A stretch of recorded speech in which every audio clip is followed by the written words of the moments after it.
सभी साथियों को Ram Ram. GK GS by Harish Bhardwaj official YouTube channel पर आप सभी का स्वागत है। आई होप आप सभी अच्छे होंगे और आपकी तैयारी भी काफ़ी अच्छी चल रही होगी। HSSC last 5 year PYQ series के अंदर जो है आज हम यहाँ पे 16वां भाग डिस्कस करने वाले हैं। ठीक है, 16वां भाग डिस्कस करने वाले हैं। इससे पहले जो है 15 भाग आ चुके हैं। आई होप जो है आपने वो सारे पार्ट जो है सीक्वेंस वाइज देख लिए होंगे। बाकी जितनी भी बात है वो वीडियो के एंड सेक्शन में हम करने वाले हैं।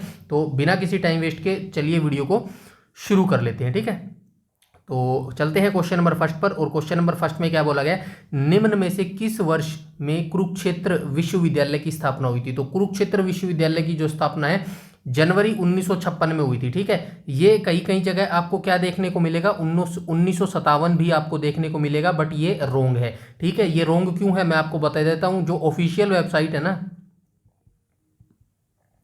ऑफिशियल वेबसाइट किसकी, कुरुक्षेत्र यूनिवर्सिटी कुरुक्षेत्र की, इसके अंदर भी जो है आपको क्या मिलेगा, 1956 जो है इसके अंदर ईयर मिलेगा, एस्टैब्लिशमेंट ईयर। ठीक है, उसके बाद जो है एचएसएससी ने जो है इस आंसर का राइट आंसर क्या माना है, तो एचएसएससी ने भी 1956 ही राइट आंसर माना है। इसीलिए जो है हम 1956 के साथ जो है आगे जाएंगे। ठीक है, तो इसकी स्थापना कुरुक्षेत्र विश्वविद्यालय की जो स्थापना है 1956 की हुई थी। और इसकी नींव किसने डाली थी, डॉक्टर राजेंद्र प्रसाद ने। ठीक है, राजेंद्र प्रसाद ने जो है इसकी नींव डाली थी। और क्या याद रख सकते हैं, इसको सबसे पहले जो है संस्कृत विभाग की इसके अंदर स्थापना की गई थी। ठीक है, संस्कृत विभाग की सबसे पहले जो है इसके अंदर स्थापना की गई थी। तो इतनी जानकारी आप केयूके के बारे में जो है डिटेल से याद रखेंगे, यहीं से जो है बार बार क्वेश्चन पूछा जाता है। ठीक है, चलते हैं नेक्स्ट क्वेश्चन पर। यहाँ पे ये लिखा भी गया है, डिटेल से जो है आप इसको भी पढ़ सकते हैं। ठीक है, इस व्याख्या को भी जो है पढ़ लीजिएगा। इसके बाद हम चलते हैं क्वेश्चन नंबर सेकंड के ऊपर। Question number second is very important जो है पर्सन हमारे लिए, क्योंकि ये जो है हड़प्पा से रिलेटेड है और दूसरे जो है पुरातात्विक स्थलों से भी रिलेटेड है। इसीलिए इस क्वेश्चन को हम कंप्लीटली जो है देखने वाले हैं। सबसे पहले यहाँ पे कहा गया मोहनजोदड़ो के बाद हड़प्पा सभ्यता का दूसरा सबसे बड़ा पूरा स्थल कौन सा है। इस क्वेश्चन से पहले कुछ मैं जानकारी आपको बता देता हूँ। सबसे पहले आप याद रखेंगे हड़प्पा, ठीक है, उसके बाद आप याद रखेंगे मोहनजोदड़ो, जोदड़ो। ठीक है, इसके ऊपर वैसे एक फिल्म भी बनी है मोहनजोदारो नाम से, जिसके अंदर ऋतिक रोशन ने जो है अभिनय किया है। काफ़ी अच्छी मूवी है, अगर आपने नहीं देखी है तो एक बार समय निकाल के देखिएगा वो मूवी। काफ़ी अच्छी जो है नॉलेज उस मूवी से भी आपको मिल जाएगी। ठीक है, हड़प्पा की खोज जो है सबसे पहले किसने की थी, 1921 में की थी, दयाराम साहनी के द्वारा। ठीक है, दयाराम साहनी जी के द्वारा ये खोज की गई थी। उसी तरह हम बात करें यहाँ पे मोहनजोदड़ो की, तो मोहनजोदड़ो की खोज किसने की थी, 1922 में की थी। ठीक है, 1922 में की थी, किसने की थी, आरडी बनर्जी ने की थी। ठीक है, आरडी बनर्जी ने। ये दोनों क्वेश्चन मैंने क्यों लिखी है, क्योंकि बार बार घूम फिर के जो है एसएससी, दिल्ली पुलिस और जो है एचएसएससी, ये सभी जो है घूम फिर के इन्हीं दो क्वेश्चनों पे अटक जाते हैं। पता नहीं क्यों अटक जाते हैं, लेकिन अटक जाते हैं। ठीक है, अब आपको क्या याद रखना है, इन दोनों के अलावा राखीगढ़ी के बारे में याद रखना है। राखीगढ़ी इस क्वेश्चन का भी आंसर है। ठीक है, मोहनजोदड़ो के बाद जो है हड़प्पा सभ्यता का दूसरा सबसे बड़ा जो पूरा स्थल है वो राखीगढ़ी है। राखीगढ़ी कहाँ पर अवस्थित है, राखीगढ़ी जो है यहाँ पे लिख देता हूँ। ठीक है, राखीगढ़ी जो है कहाँ पर अवस्थित है, तो राखीगढ़ी हरियाणा के हिसार जिले में अवस्थित है। ठीक है, और इसकी खोज सबसे पहले किसने की थी, 1969 में इसकी खोज की थी। किसने की थी, सूरजभान ने की थी। ठीक है, ये भी आप याद रखेंगे, सूरजभान ने 1969 में इसकी खोज की थी। और मोहनजोदड़ो का शाब्दिक अर्थ क्या है, ये क्वेश्चन भी बहुत बार पूछा जाता है। तो मोहनजोदड़ो का शाब्दिक अर्थ होता है मृतकों का टीला। ठीक है, अब दक्षखेड़ा यहाँ पे लिखा गया है, तो दक्षखेड़ा आपको पता होना चाहिए। दक्षखेड़ा जो पुरातात्विक स्थल है ना, ये कहाँ पर अवस्थित है, तो ये हरियाणा के रोहतक जिले में अवस्थित है। ठीक है, ये हरियाणा के रोहतक जिले में अवस्थित है। और मिताथल की बात करूँ तो मिताथल जो पुरातात्विक स्थल है ये कहाँ पर अवस्थित है, तो ये हरियाणा के भिवानी जिले में अवस्थित है। ठीक है, ये भिवानी जिले में अवस्थित है। इन चारों के बारे में जो है, ये बनावली भी याद रखना, बनावली कहाँ पर अवस्थित है, ये फतेहाबाद में अवस्थित है। ठीक है, फतेहाबाद के अंदर। तो जितनी चीजें मैंने यहाँ पर लिखी है, एक नंबर का क्वेश्चन हर बार कहीं ना कहीं से घूम फिर के पूछ लेता है एग्जाम में। ठीक है, तो ये जितनी चीजें मैंने आपको यहाँ पर लिख के बताई हैं, उन सारी चीजों को अच्छे से जो है आप याद रखेंगे। बाकी डिटेल से मैंने सारी चीजों के बारे में व्याख्या यहाँ पे लिख दी है, इसको आराम से बैठ के पीडीएफ डाउनलोड कर लेना। पीडीएफ कहाँ पर मिलेगी, टेलीग्राम चैनल पर मिलेगी, जिसका लिंक इसी वीडियो के डिस्क्रिप्शन में आपको मिल जाएगा। वहां से बैठ के पूरा डिटेल से इसको वीडियो को पढ़ लेना। सारा मैंने लिख रखा है किसकी खोज जो है किसके द्वारा कब की गई थी। ठीक है, सारी चीजें यहाँ पे लिखी गई है, आराम से बैठ के पढ़ लेना। इस क्वेश्चन पे डाउट है भाई, अगर आपको पता हो तो जरूर बताइएगा। हरियाणा में जो कर एकत्र करने वाले, हरियाणा में जब पहले कर जो होता था ना, अभी जिसको फिलहाल में जीएसटी बोला जाता है, तो ये पहले कर जो एकत्र करने वाले साहिबे दीवान होते थे, इसको किस कवि ने मुसाहिब कहा है। तो इस क्वेश्चन को मैंने जो है हर जगह फाइंड आउट कर लिया है। हरियाणा जो गवर्नमेंट की वेबसाइट है वहाँ पर भी फाइंड आउट कर लिया है, हरियाणा के जितने गवर्नमेंट पोर्टल है वहाँ पर भी जो है फाइंड आउट कर लिया है। मुझे ये क्वेश्चन कहीं नहीं मिला है कि जो इस क्वेश्चन को वेरीफाई कर सके कि जो दीवान, साहिबे दीवान शब्द है, ये दीवाने साहिबे दीवान जो है एक कर एकत्र करने वाले को कहा था सूरदास ने। एचएसएससी ने आंसर माना है सूरदास को। ठीक है, हालांकि ये प्रमाण मुझे कहीं भी ऑफिशियली नहीं मिला है, फिर भी जो है इस क्वेश्चन के साथ ही हम जाएंगे, क्योंकि एचएसएससी ने जो आंसर मान लिया वो उसी को मानती है भाई। ठीक है, एचएसएससी ने अपनी ऑफिशियल आंसर की में सूरदास को ही जो है राइट आंसर माना है। हालांकि सूरदास जो है भक्ति आंदोलन से ये संबंध रखते थे। ठीक है, भक्ति आंदोलन से संबंध रखते थे, और जो है मुझे तो नहीं मिला ये प्रूफ कहीं भी। अगर आपको प्रूफ एनसीईआरटी में या कहीं भी हरियाणा किसी गवर्नमेंट पोर्टल पर मिलता है तो डेफिनेटली आप कमेंट सेक्शन में मुझे जरूर बताइएगा। ठीक है, मेरे हिसाब से जो है आमिर खुसरो जो है इसका राइट आंसर होना चाहिए था, बट बाकी जो है सूरदास हरियाणा से बिलोंग करते हैं, इसीलिए शायद कहीं ना कहीं ये शब्द आया होगा इनके। बाकी मैंने इनका जो बायोग्राफी था ना वो भी कंप्लीट छान मारा है, कहीं नहीं ये जो साहिबे दीवान शब्द है ना, सूरदास के पूरे जीवन काल को मैंने खंगाल लिया है, कहीं भी ये जो है दीवाने साहिब या फिर साहिबे दीवान जो है शब्द मुझे नहीं मिला है। ठीक है, सूरदास का जन्म आप सभी को पता है फरीदाबाद के सिंही गांव में हुआ था। ठीक है, सिंही गांव में हुआ था। अब एचएसएससी ने ये माना है तो भाई एचएसएससी के साथ ही हम चलेंगे, उससे जो है पंगा मोल नहीं ले सकते। ठीक है ना, तो ये चीजें आपको क्लियरिफाई करनी थी मुझे, जिससे आपको पता चल सके कि कौन सा जो है क्वेश्चन जो है वो डाउटफुल है। ठीक है, ये मैंने आपको बता दिया है। इसके बाद हम चलते हैं क्वेश्चन नंबर 4 के ऊपर। देखिए, वीडियो सेशन अच्छा लग रहा हो तो प्लीज लाइक और शेयर कर देना यार। ठीक है, इतना सा काम आप जरूर कर दीजिए करिए यार। ठीक है ना, चलते हैं नेक्स्ट क्वेश्चन पे, क्वेश्चन नंबर 4 पर। क्वेश्चन नंबर 4 में क्या बोला गया भाई, एक तरफ स्वतंत्रता सेनानी दिए गए हैं और एक तरफ क्षेत्र दिए गए हैं। कहा गया है भाई इनमें से कौन से जो स्वतंत्रता सेनानी है जिन्होंने 1857 की क्रांति में जो है कहां से किस किस क्षेत्र से जो है युद्धों का नेतृत्व किया था। तो राव तुलाराम ने कहां से किया था, अहिरवाल क्षेत्र से जो है युद्ध का नेतृत्व किया था, ये बिल्कुल सही मैच है। उसके बाद विरासत अली ने कहां से किया था, तो खरखोदा से विरासत अली ने जो है युद्ध का नेतृत्व किया था, ये भी सही मैच है। लेकिन सदरुद्दीन ने जो है मेवात क्षेत्र से जो है युद्ध का नेतृत्व किया था, और नवाब अहमद अली ने जो है फरूख नगर से, हाँ ठीक है, फरूख नगर से जो है ये युद्ध का जो है नेतृत्व किया था। तो आइए मिला लेते हैं, ए का फर्स्ट हो जाएगा, ए का फर्स्ट हो जाएगा, ए का फर्स्ट एक ही जगह दिया गया है तो राइट ऑप्शन हो जाएगा option number C.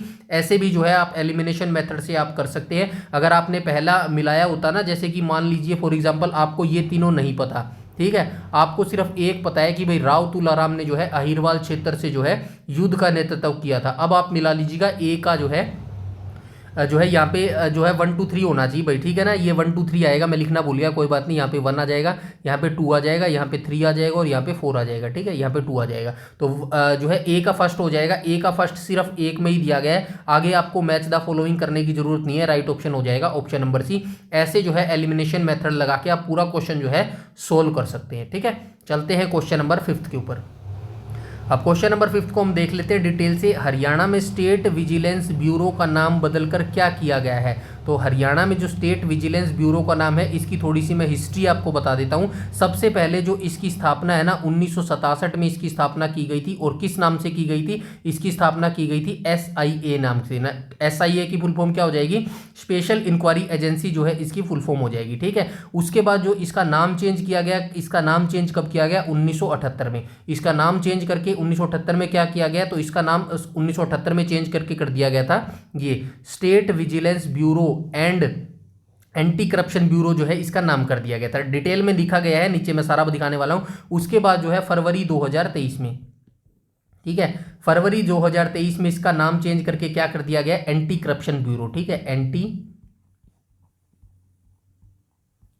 Corruption bureau अब जो है इसको इस नाम से जाना जाता है। चलिए आइए मैं डिटेल से दिखा देता हूं, राइट ऑप्शन हो जाएगा ऑप्शन नंबर बी। यहां पे आप डिटेल से देख लीजिएगा, एक एक चीज मैंने जो है यहां से लिखी है। हरियाणा में स्टेट विजिलेंस ब्यूरो का नाम जो है अब एंटी करप्शन ब्यूरो कर दिया गया है। सबसे पहले जून 1967 में SIA, इसकी फुल फॉर्म याद रखना, स्पेशल इंक्वायरी एजेंसी के रूप में इसकी स्थापना की गई थी। 1978 में इसका नाम बदलकर क्या कर दिया गया था, state vigilance and anti corruption bureau इसका नाम कर दिया गया था। उसके बाद फरवरी 2023 अभी रिसेंटली में एंटी करप्शन ब्यूरो जो है इसका नाम कर दिया गया है। ठीक है, ये डिटेल छोटी सी है, लेकिन याद रखना 1 नंबर का क्वेश्चन कहीं से भी कैसे भी पूछ सकता है, और यहाँ पे जो है मोस्टली जो बच्चे होते हैं वो क्वेश्चन ये नहीं कर पाते, इसीलिए जो ये 3 लाइन का फैक्ट्स जो है मैंने यहाँ पे शॉर्ट एक्सप्लेनेशन के तौर पर जो है आपको दिया है। क्वेश्चन नंबर 6 देख लेते हैं, जो कि किससे रिलेटेड है, हैशटैग करंट अफेयर से रिलेटेड क्वेश्चन है। ठीक है, करंट अफेयर जरूर कर लेना भाई, 4 से 5 क्वेश्चन पूछता है HSSC। ठीक है, इसके बाद हम देख लेते हैं, अमन शेरावत ने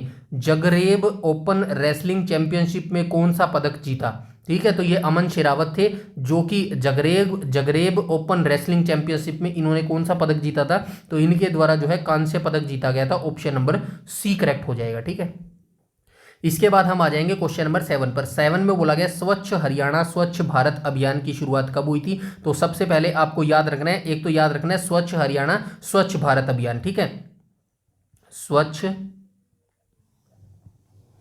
हरियाणा, चलिए लिखने की रहने देते हैं क्योंकि टाइम वेस्ट हो रहा है। ठीक है, स्वच्छ हरियाणा स्वच्छ भारत अभियान की शुरुआत जो है ये कब हुई थी, तो ये हुई थी 1 नवंबर 2014 को, तो ये हरियाणा के अंदर लागू किया गया था। लेकिन इससे पहले इसकी शुरुआत कब हुई थी, भारत में, तो भारत में इसकी शुरुआत हुई थी 1 अक्टूबर, नहीं 2 अक्टूबर, सॉरी, गांधी जयंती थी ना 2 अक्टूबर को जो है इसकी शुरुआत हुई थी। 2 अक्टूबर 2014 को जो है भारत में जो है इसकी शुरुआत हुई थी, जो है स्वच्छ भारत अभियान की शुरुआत हुई थी। ठीक है, वो आप गाना सुनते हैं ना, वो स्वच्छ भारत का इरादा कर लिया हमने, वो वही वाला है भाई। ये 2 अक्टूबर 2014 को इसकी शुरुआत हुई थी, और इसी स्कीम को जो है हरियाणा में कब शुरुआत किया गया था, हरियाणा में जो है 1 नवंबर 2014 को जो है स्कीम को लॉन्च किया गया था। ठीक है, ये डिटेल से यहाँ पे लिख दिया गया है, इसको भी जो है आप पढ़ लीजिएगा, यही लिखा गया है जो मैंने ऊपर बताया। ठीक है, इसके बाद चलते हैं हम क्वेश्चन नंबर 8। इस क्वेश्चन को भी जो है बार बार घुमा के HSSC पूछ लेता है, तो भाई रट लो इस क्वेश्चन को। ठीक है, जो मैं बताने वाला हूँ वो रट लो। गणगौर का त्यौहार जो है किस महीने में मनाया जाता है, तो ये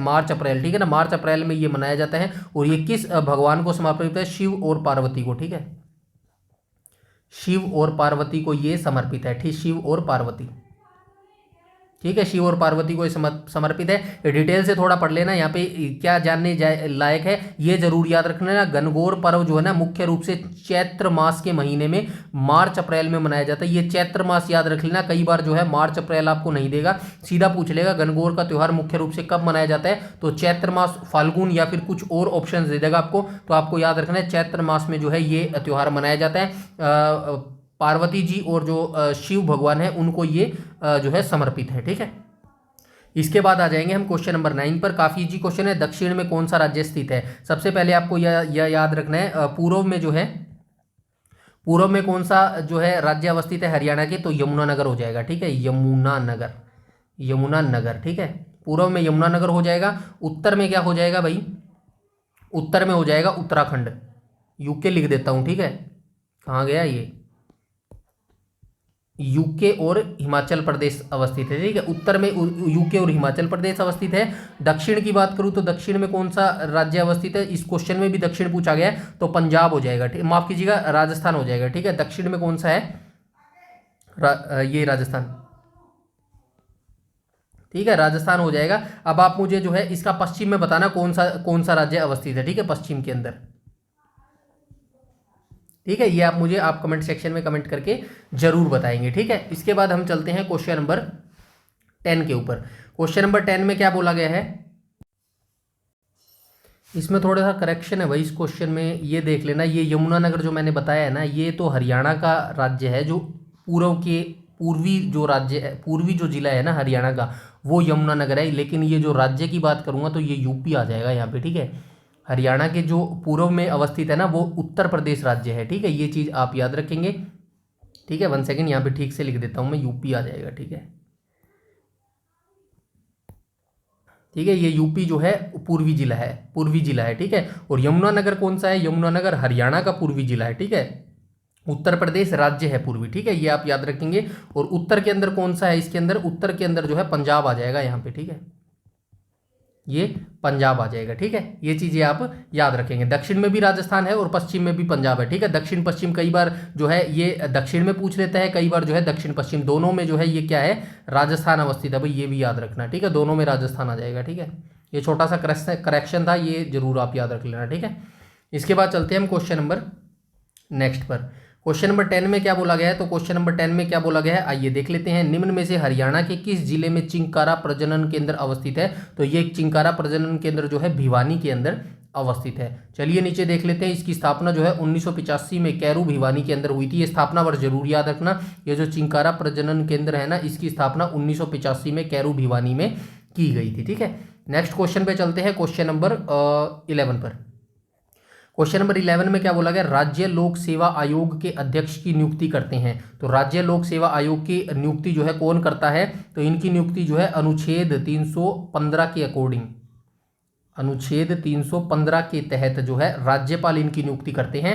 और राज्यपाल जो है अभी रिसेंटली प्रीवियस वीडियो में ही मैंने बताया हरियाणा के नए राज्यपाल कौन बने हैं, वो आप मुझे कमेंट सेक्शन में कमेंट करके बताएंगे। अब बंडारू दत्तात्रेय जो है हरियाणा के राज्यपाल नहीं है, चेंज हो चुके हैं भाई, चेंज हो चुके हैं। क्या चेंज हुए हैं वो मैं प्रीवियस वीडियो में आपको बता चुका हूँ, तो आपको मुझे कमेंट सेक्शन में बताना है वर्तमान 2025 में हरियाणा का जो राज्यपाल है वो कौन बने हैं। ठीक है, और क्या याद रख सकते हैं, एचपीएससी को याद रखना। एचपीएससी जो है राज्य लोक सेवा आयोग है, इसकी स्थापना कब हुई थी, इसकी स्थापना 1966 में हुई थी। पहले अध्यक्ष कौन थे,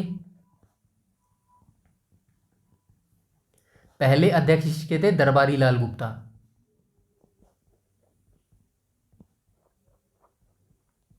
वर्तमान में कौन है, वर्तमान यानी कि 2025 में, वर्तमान में हो जाएंगे आलोक वर्मा। ठीक है, ये सारी जानकारी आप याद रखेंगे। अनुच्छेद 315 के तहत जो है इनकी नियुक्ति की जाती है। इसके बाद हम आ जाएंगे क्वेश्चन नंबर 12 के ऊपर। 12 में क्या बोला गया है, हरियाणा के किस जिले में अश्वों का राष्ट्रीय अनुसंधान केंद्र स्थित है। तो अश्व यानी कि घोड़ों की यहाँ पे बात कर रहा है, घोड़ों की। तो घोड़ों का अनुसंधान केंद्र कहाँ पर है, तो ये हिसार के अंदर अवस्थित है। और इसकी स्थापना कब हुई थी, 1986 में जो है इसकी स्थापना हुई थी। नीचे देख सकते हैं राष्ट्रीय अश्व अनुसंधान केंद्र हरियाणा के हिसार जिले में स्थित है और इसकी स्थापना 7 जनवरी 1986 को जो है की गई थी। नेक्स्ट क्वेश्चन पे आ जाएंगे, क्वेश्चन नंबर 13। विश्व का वृहत्तम हर्बल पार्क कहाँ स्थापित होगा। तो विश्व का सबसे बड़ा जो हर्बल पार्क है ना, ये कहाँ पर स्थापित होगा, तो ये मोरनी के अंदर जो है स्थापित होगा। ठीक है, सबसे बड़ा है भाई ये, इसीलिए याद रखना। ठीक है, इसके बारे में थोड़ा सा देख लेते हैं। विश्व का सबसे बड़ा हर्बल पार्क हरियाणा के पंचकुला जिले के मोरनी क्षेत्र में स्थापित किया जा रहा है। इसे वर्ल्ड हर्बल फॉरेस्ट के नाम से जाना जाता है। इस परियोजना की शुरुआत 2017 में हुई थी और इसका उद्घाटन 20 दिसंबर 2018 को हुआ था। दोनों डेट्स याद रखना भाई, आपसे पूछ सकते हैं इस परियोजना की शुरुआत कब हुई थी 2017 में, और इसका उद्घाटन कब हुआ 20 सितंबर 2018 को जो है इसका उद्घाटन हुआ था। ठीक है, चलते हैं नेक्स्ट क्वेश्चन पे, क्वेश्चन नंबर 14 पर। ठीक है, और वीडियो सेशन अच्छा लग रहा हो तो भाई लाइक और शेयर जरूर कर दीजिए कीजिए यार। ठीक है, लाइक और शेयर यही मेरे लिए मोटिवेशन का जो है काम करते हैं। ठीक है, हरियाणा के प्रथम सूफी संत कौन है, तो हरियाणा के प्रथम सूफी संत कौन मानता है एचएसएससी, तो शेख मोहम्मद तुर्क जो है हरियाणा के प्रथम सूफी संत हैं। हरियाणा के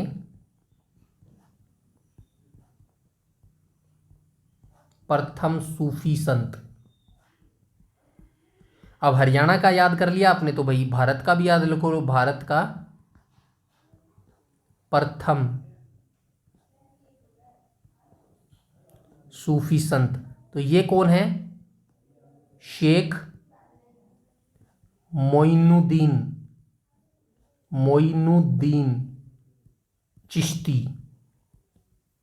ठीक है, ये भारत के जो है सूफी संत है। और ये जो है कहाँ पर आए थे, सबसे पहले अजमेर में आए थे। ठीक है, अजमेर राजस्थान के अंदर ये आए थे। ठीक है, वहीं से इन्होंने जो है संचालन किया था। ये सारी जानकारी आप ऐसे ही याद रखेंगे। उसके बाद हम आ जाएंगे क्वेश्चन नंबर 15 पर। क्वेश्चन नंबर 15 में बोला गया हरियाणा में किस विभाग ने एकीकृत स्वास्थ्य सूचना मंच पोर्टल जारी किया है। तो हरियाणा में जो है किस विभाग ने एकीकृत स्वास्थ्य मंच पोर्टल, ये एक पोर्टल है भाई याद रखना, एकीकृत स्वास्थ्य सूचना मंच पोर्टल। तो ये जो पोर्टल है ये किस विभाग के द्वारा जो है जारी किया गया है, तो ये स्वास्थ्य विभाग के द्वारा जो है जारी किया गया है। ठीक है, यहाँ पे दो टर्म्स है, इनको याद रखना। वित्त विभाग की स्थापना जो है किस अनुच्छेद के अंतर्गत करता है, ये जो है अनुच्छेद 280 के तहत। ठीक है, अनुच्छेद 280 के तहत कौन करता है? राष्ट्रपति करता है इसकी स्थापना, ठीक है, राष्ट्रपति। हर 5 साल में जो है अनुच्छेद 280 के तहत जो है राष्ट्रपति वित्त विभाग की जो है स्थापना करता है, ठीक है। नीति आयोग के बारे में भी याद रखना, 1 जनवरी 2015 को जो है इसकी स्थापना हुई थी, और इसकी स्थापना किसके स्थान पर की गई थी? योजना आयोग के स्थान पर इसकी स्थापना की गई थी, योजना आयोग, ठीक है, योजना आयोग। और योजना आयोग की स्थापना कब की गई थी? 1950 में योजना आयोग की जो है स्थापना की गई थी, ठीक है। चलते हैं नेक्स्ट क्वेश्चन नंबर 16 पर। क्वेश्चन नंबर 16 में क्या बोला गया है? हरियाणा मुख्यमंत्री परिवार समृद्धि योजना 2023। सबसे पहले आपको ये याद रखना है, हरियाणा मुख्यमंत्री परिवार समृद्धि योजना जो है ये 2023 में आई थी, ठीक है। अब इसका मेन फोकस क्या था? तो इसका मेन फोकस था 6,000 प्रति वर्ष आर्थिक सहायता प्रदान करना, ठीक है। क्वेश्चन नंबर 16 का क्या हो जाएगा? राइट ऑप्शन हो जाएगा ऑप्शन नंबर ए। हरियाणा मुख्यमंत्री परिवार समृद्धि योजना का जो मुख्य लक्ष्य था वो 6,000 रुपये प्रति वर्ष आर्थिक सहायता जो है प्रदान करना था, ठीक है। चलते हैं नेक्स्ट क्वेश्चन पे, क्वेश्चन नंबर 17 पर। क्वेश्चन नंबर 17 में बोला गया हरियाणा सरकार के कल्याण योजना के तहत रेवाड़ी है। तो हरियाणा सरकार की एक योजना है कल्याण योजना, इसके तहत रेवाड़ी है, ये रेवाड़ी तो नहीं समझ आया, रेवाड़ी आएगा क्या यहाँ पे?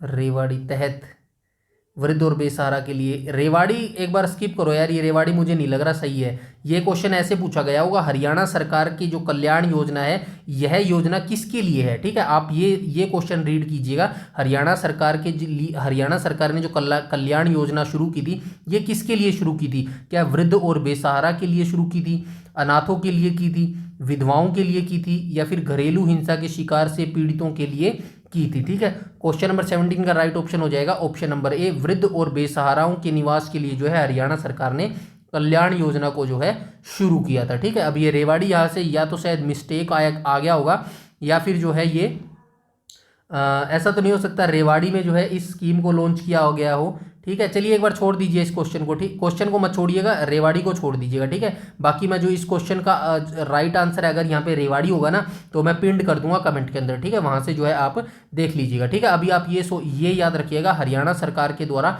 कल्याण जो योजना थी ये वृद्ध और बेसहाराओं के लिए निवास के लिए जो है शुरू की गई थी, ठीक है। आज का लास्ट क्वेश्चन देख लेते हैं, क्वेश्चन नंबर 18। महाभारत के नकुल दिग्विजय शीर्षक में किस शहर का वर्णन मिलता है? तो ये रोहतक का जो है वर्णन मिलता है। क्वेश्चन नंबर 18 का राइट ऑप्शन हो जाएगा ऑप्शन नंबर डी। महाभारत के नकुल दिग्विजय शीर्षक में जो है रोहतक शहर का जो है वर्णन मिलता है। महाभारत के बारे में आप सभी जानते हैं, 900 ईसा पूर्व जो है ये युद्ध लड़ा गया था, और किस किस के बीच ये युद्ध लड़ा गया था? कौरव और पांडवों के बीच लड़ा गया था। 18 दिन तक जो है ये युद्ध चला था। गीता का उपदेश जो है श्री कृष्ण ने जो है अर्जुन को दिया था ज्योतिषर सरोवर के अंदर। और क्या याद रख सकते हैं, और जो भी चीज़ है वो हम आगे टॉपिक वाइज में जरूर देख लेंगे, ठीक है। तो इतनी जानकारी आप यहाँ से जरूर लीजिएगा। और ये आज का सेशन जो है खत्म हो गया है यहाँ पर ही, और ये ऑफिशियल आंसर की भी मैंने दे दिया है। इसके अलावा कोई भी अगर आपका डाउट, क्वेरी या सजेशन है तो आप कमेंट सेक्शन में कमेंट करके बता सकते हैं। इस वीडियो सीरीज की पूरी PDF जो है बिल्कुल फ्री में आपको हमारे टेलीग्राम चैनल पर मिल जाएगी, जिसका लिंक आपको इसी वीडियो के डिस्क्रिप्शन में मिल जाएगा। और चैनल पर पहली बार विजिट कर रहे हैं तो चैनल को सब्सक्राइब कर लीजिएगा और बेल आइकन बटन को टैप कर लीजिएगा, ताकि समय पर आपको सारी नोटिफिकेशन जो है मिलती रहे, ठीक है। और बहुत जल्द हमारा जो दिल्ली पुलिस के लिए है ना, दिल्ली पुलिस के लिए भी जो है मैं एक इनिशिएटिव शुरू करने वाला हूं, दिल्ली पुलिस कांस्टेबल, ठीक है, 2025 के लिए। इसकी वैकेंसी भी जो है आने वाली है, तो इसके लिए भी जो है कंप्लीट मैं जो है प्रोसेस स्टार्ट करने वाला हूं। जैसे हरियाणा पुलिस की हमारी सीरीज चल रही है ना, ऐसे ही दिल्ली पुलिस के लिए जो है मैं स्टार्ट करने वाला हूँ। कौन कौन बच्चा ऐसा है जो दिल्ली पुलिस की तैयारी कर रहा है यहाँ पे हमारे साथ जुड़कर, वो भी बच्चा जो है कमेंट सेक्शन में जरूर बताइएगा, जिससे मुझे पता चल सके कितने बच्चे जो है हमसे जुड़े हुए हैं, जिससे जो है दिल्ली पुलिस की भी प्रोसेस जो है वो शुरू की जा सके, ठीक है। आज के वीडियो में इतना ही, मिलते हैं नेक्स्ट वीडियो में, तब तक के लिए धन्यवाद।